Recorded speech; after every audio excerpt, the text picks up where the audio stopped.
नाशिकमध्ये धाडसत्र पडतंय. ठेकेदार, बिल्डर, नाशिकचीच निवड का केली आहे धाडसत्रासाठी? हे जरा संशोधन पत्रकारांनी केलं पाहिजे. हे सगळे ज्यांच्यावर धाडी पडलेले आहेत त्यांचे संबंध सरकारमधल्या कोणाशी, हे कोणाचे फायनान्सर आहेत, त्यांच्याकडे कोणाची गुंतवणूक आहे, त्याचा शोध उच्च पातळीवरून सुरू आहे. गेल्या 1.5 वर्षामध्ये सरकारमध्ये जो मोठ्या प्रमाणात भ्रष्टाचार आणि लुटमार झाली आहे, तो लुटमारीचा पैसा कुठे गुंतवला आहे? मोठ्या प्रमाणात नाशिकमध्ये आहे. नाशिकमध्ये फक्त ललित पाटील नाही, हाय प्रोफाईल पांढरपेशे, हे असे ललित पाटील जे आहेत त्यांच्यावर धाडी पडल्या आहेत आणि त्यांची नावं जाहीर करा. हे जे सगळे ठेकेदार आहेत किंवा बिल्डर्स आहेत, हे तुम्हाला त्यांचे मुख्य सूत्रधार कोण आहेत मंत्रालयातले किंवा राजकारणातले हे स्पष्ट होईल. कोट्यवधी रुपयाची माहिती समोर आलेली आहे अँटी करप्शन विभागाकडे, इन्कम टॅक्सकडे आणि अन्य तपास यंत्रणाकडे. एवढंच सध्या सांगू शकतो. मुंबई, नाशिक, पुणे आणि जळगाव आणि संभाजीनगर या प्रमुख शहरातल्या बिल्डरांकडे आणि ठेकेदारांकडे सरकारमधील मंत्री आणि सत्ताधारी पक्षाचे आमदार यांनी बदल्या बढत्या या माध्यमातून, ठेकेदारीच्या माध्यमातून, सरकारी निधीच्या माध्यमातून कोट्यावधी रुपयांचा निधी त्यांना मिळतोय. आमच्या लोकांना मिळत नाहीये, माहिती आहे तुम्हाला. मग तो निधी जो आहे त्याचा गैरवापर, काम न करता कमिशनबाजी, ते कोट्यवधी रुपये पुन्हा त्याच ठेकेदाराकडे गुंतवले जातात, बिल्डरांकडे गुंतवले जात आहेत.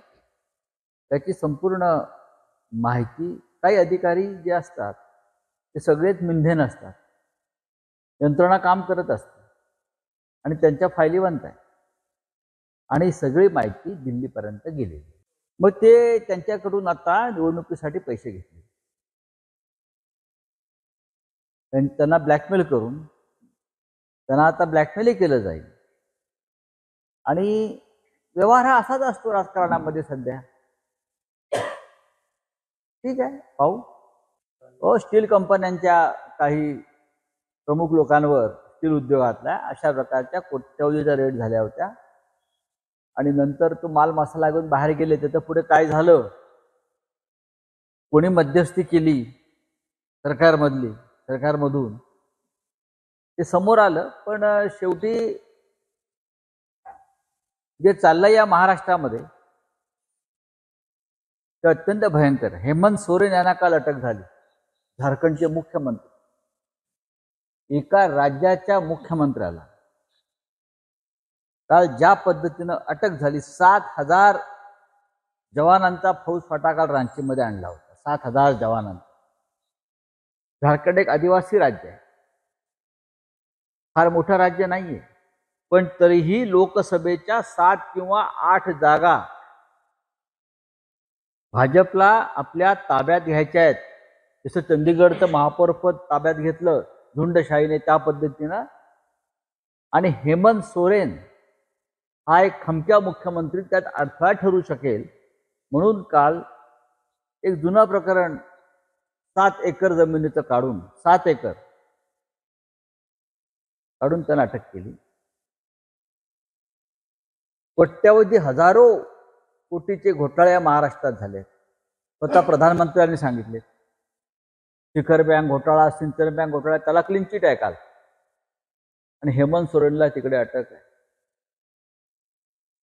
हसन मुश्रीफ असतील, भावना गवळी असतील, प्रफुल्लभाई पटेल असतील, मी कोणावरती व्यक्तिगत टीका करत नाही, पण हेमंत सोरेनला अटक.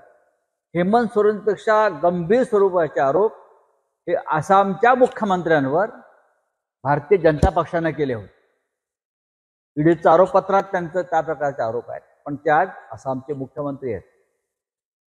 पण हेमंत सोरेन यांना अटक करण्यात आली, हे लक्षात घ्या.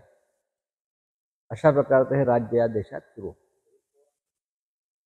आज रोहित पवारांचा कारखान्याचा विषय आणि अजित पवारांच्या जरंडेश्वर कारखान्याचा विषय सारखाच. लिलावात घेतलेले कारखाने मूळ किमतीपेक्षा कमी भावात मिळाल्याचा आरोप आहे.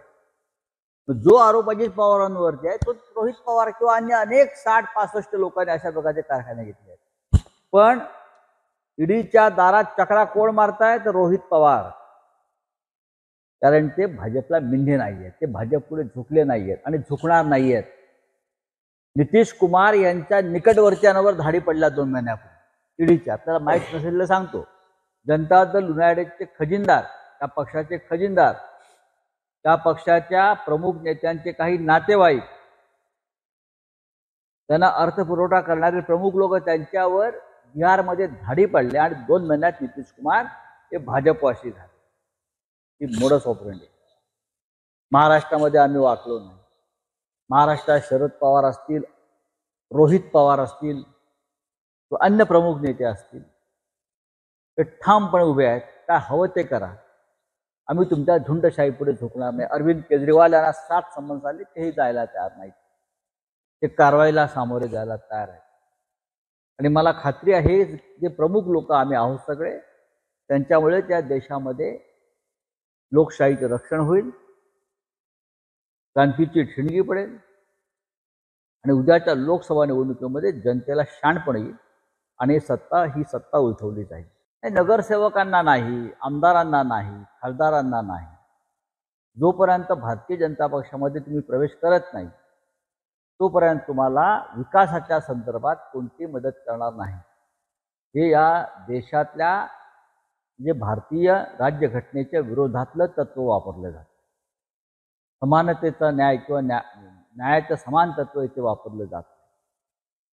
मला तर असं वाटतंय की हा कालचा प्रजासत्ताक हा बहुधा शेवटचा प्रजासत्ताक असावा. उद्या जर दुर्दैवानं त्यांना 400 पार ईव्हीएमच्या मदतीनं काही मिळालं, ईव्हीएमच्या मदतीनं म्हणतो आम्ही ते होऊ देणार नाही, तर ह्या देशाची राज्यघटना बदलून 26 जानेवारीचा प्रजासत्ताक दिन हा नव्या राज्यघटनेनुसार, नवीन राज्यघटना जी लिहिली जाईल या लोकांकडून त्यानुसार केला जाईल. हे पण तुम्हाला सांगतो. आणि त्या दृष्टीने तयारी सुरू आहे.